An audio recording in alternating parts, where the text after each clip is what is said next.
Louvado seja nosso Senhor Jesus Cristo. Nós vamos fazer a nossa meditação sobre o culto à Virgem Maria, um documento de Paulo VI.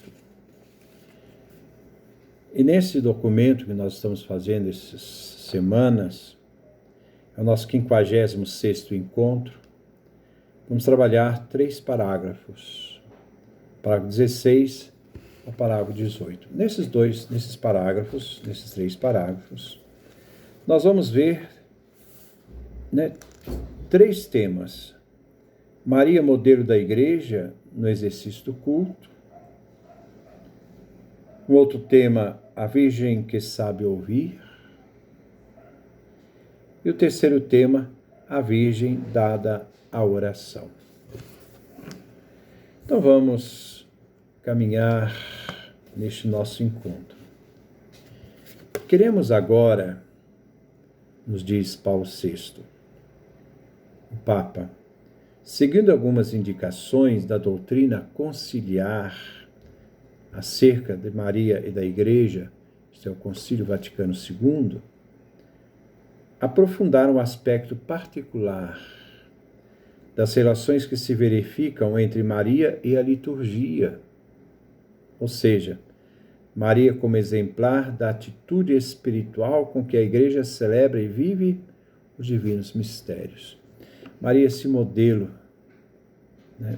modelo de serva, modelo de mãe, modelo de servidora, modelo de ouvinte da palavra, é Maria que dá essa sustentação, inclusive, alguns aspectos fundamentais para a liturgia através do seu exemplo,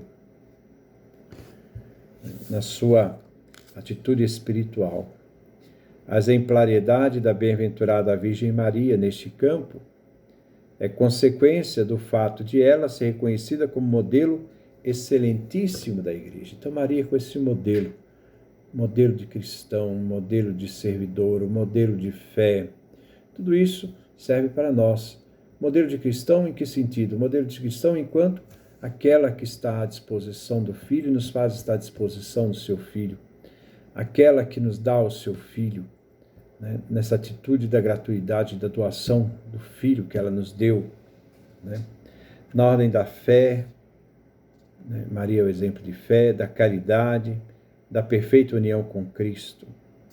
É o que nós encontramos lá no documento do Vaticano II, a Lumen Gentium 63.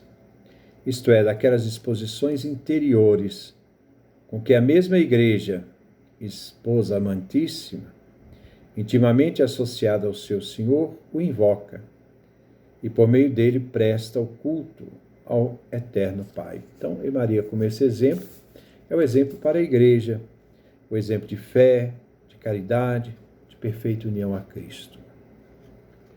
Então, Maria é a Virgem que sabe ouvir. Maria ouvinte, essa disposição a Deus, aquilo que Deus fala, ao acolhimento. Então, a Virgem Maria que sabe ouvir é aquela que acolhe a palavra de Deus com fé. Nos coloca também, não só na liturgia da palavra, que acolhe a palavra de Deus com fé, estamos lá, mas também nessa disposição de realizar essa palavra, de estar nessa intimidade da palavra. Fé que foi para ela prelúdio e caminho para a maternidade divina, essa disposição a gerar o Filho de Deus. Pois como intuiu Santo Agostinho, nos diz Santo Agostinho, a bem-aventurada Maria, acreditando, deu à luz aquele Jesus que, acreditando, concebera. Na verdade, recebida do anjo a resposta à sua dúvida, ela, cheia de fé e concebendo Cristo na sua mente, antes de o conceber no seu seio, diz: Eis a serva do Senhor, faça-se em mim segundo a tua palavra. Fé ainda que foi para ela motivo de beatitude, de bem-aventurança e de segurança no cumprimento da promessa. Quando Isabel diz: feliz aquela que creu, pois o que lhe foi dito da parte do Senhor será cumprido. O anjo anunciou a Maria. Aqui nós temos uma teologia oriental que diz que Maria foi Maria concebeu pelo ouvido. Foi a anunciação do anjo que fez Maria conceber. E essa anunciação foi feita pelo ouvido. Então, é a palavra que Maria concebe. E a palavra é para ser ouvida. Então, Maria concebe a palavra ouvindo, né, o anjo e se colocando totalmente à disposição. Fé, enfim, com a qual ela é protagonista e testemunha singular da encarnação, porque ela testemunhou pelo em si a sua própria realidade da encarnação do Verbo, quando ela disse sim e o Verbo de Deus se encarnou em Maria, reconsiderava os acontecimentos da infância de Cristo. Ela guardava tudo no seu coração, confrontando-os entre si o íntimo do seu coração. É isto que também a Igreja faz. Então, Maria, esse modelo, né, de como o cristão deve se posicionar com fé diante da questão da celebração do mistério do próprio Cristo. Sobretudo, ela escuta com fé, a Igreja escuta com fé a palavra, acolhe, proclama e venera a palavra de Deus, distribui-a aos fiéis como pão da vida. Nós encontramos no Dei Verbum, na palavra de Deus, no número 21, parágrafo 21, o capítulo 21.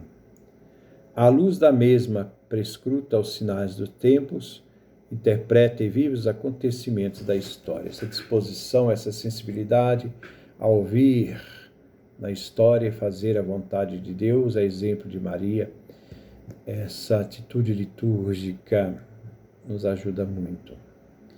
Né? Nos ajuda muito essa atitude, né, dessa realidade da Igreja estar diante da palavra. A palavra de Deus, antes de ser uma leitura pessoal, essa palavra de Deus, a palavra de Deus é o livro da Igreja. É a Igreja que dá veracidade, que dá autoridade à Sagrada Escritura. É a tradição que dá a verdade da Sagrada Escritura. Ela não tem verdade em si.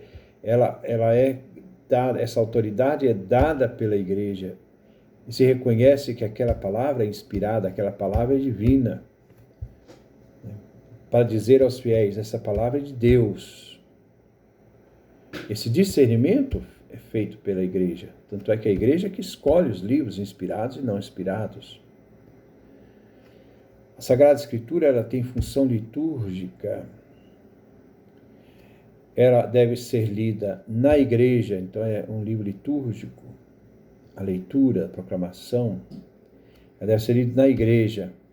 Ela deve ser lida para a Igreja, os destinatários da palavra, assembleia em oração. Deve ser lida com a Igreja, porque é ela que une, que chama a todos a se congregar, a estar unidos, né, para a celebração.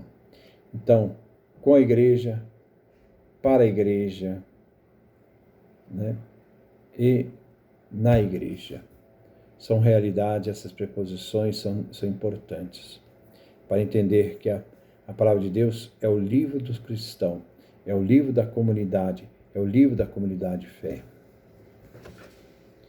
É essa realidade que dá autoridade à palavra e ao reconhecimento de que esses livros e não outros são inspirados, e esses livros são os que realmente normatizam a fé. À luz mesma, então, a Igreja deve discernir esse sentido profundo da palavra como Maria estava totalmente disposta a ouvir essa palavra e meditá-la no seu coração. Parágrafo 18. Maria, além disso, a Virgem dada à oração. Assim nos parece nos aparece ela, de fato, na visita à mãe do precursor João Batista, quando o seu espírito se funde em expressões de glorificação a Deus, de humildade, de fé, de esperança. Tal é o Magnífica, esse profundo cântico de oração de Maria em ação de graças por tudo aquilo que Deus realizou nela e por tudo aquilo que Deus realiza na história da salvação do povo. A oração por excelência de Maria, o cântico dos tempos messiânicos, no qual conflui a exultação do antigo e do novo Israel.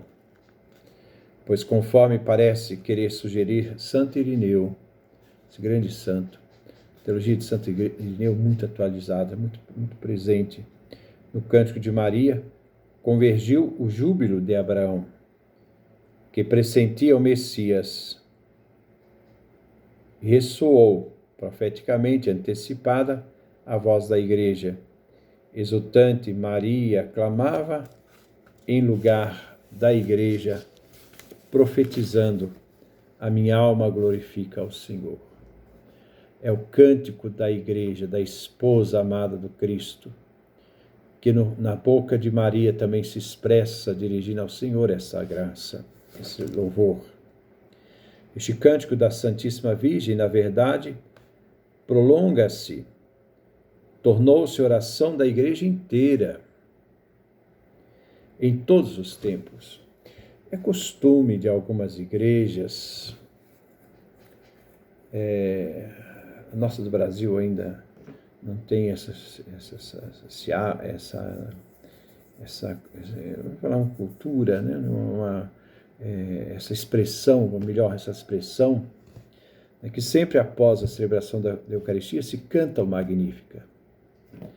Quando você vai na França, você vai em outros lugares, esse cântico de louvor de Maria como cântico da Igreja, né?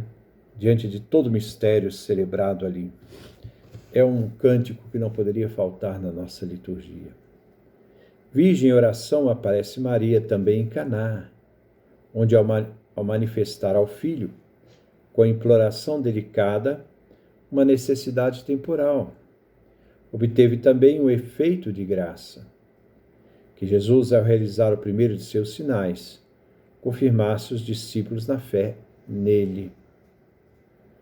Por fim, ainda a última passagem biográfica relativa a Maria nos descreve orante. Os apóstolos perseveravam unânimes na oração, com algumas mulheres, entre as quais Maria, a mãe de Jesus, e os irmãos dele. Atos capítulo 1, versículo 14. Presença orante de Maria na Igreja nascente. A mãe de Jesus está lá, pois, e na Igreja de todos os tempos, porque ela, sumida ao céu, não depôs a sua missão de intercessão e de salvação. Também o Concílio Vaticano II, na Lumen Gentium, capítulo 62. A Virgem da adoração e também a Igreja, a qual todos os dias apresenta ao Pai as necessidades dos seus filhos. Louva ao Senhor sem cessar e intercede pela salvação de todo o mundo. Então, nós vimos esses dois elementos importantes. Maria, esse modelo da Igreja. Ela, como arca da aliança, é aquela portadora da nova aliança que nos é entregue, nos é dado. Se torna modelo da pessoa orante, modelo da caridade, da perfeita união com Cristo, da fé. Essa Maria que destaca a liturgia, toda a realidade de celebração litúrgica, Maria que sabe ouvir, essa também, esse grande exemplo para a Igreja, essa disposição a ouvir esta palavra de Deus, mas também nossa intercessora. Maria, a Virgem da adoração, Maria orante, como a realidade daquela que vive e sabe agradecer a Deus. Esse grande cântico que nós não poderíamos nunca esquecer. E que algumas igrejas nunca esqueceram, após a Eucaristia, cantar esse grande e magnífico da Maria. Porque esse cântico também é o cântico da igreja, que agradece a Deus tudo aquilo que Ele realizou, né, na sua igreja, como realizou em Maria. Ela que intercede por nós. Ela que está, né, assumida ao céu, na sua assunção, né, e por nós lá intercede. Maria orante, a igreja orante.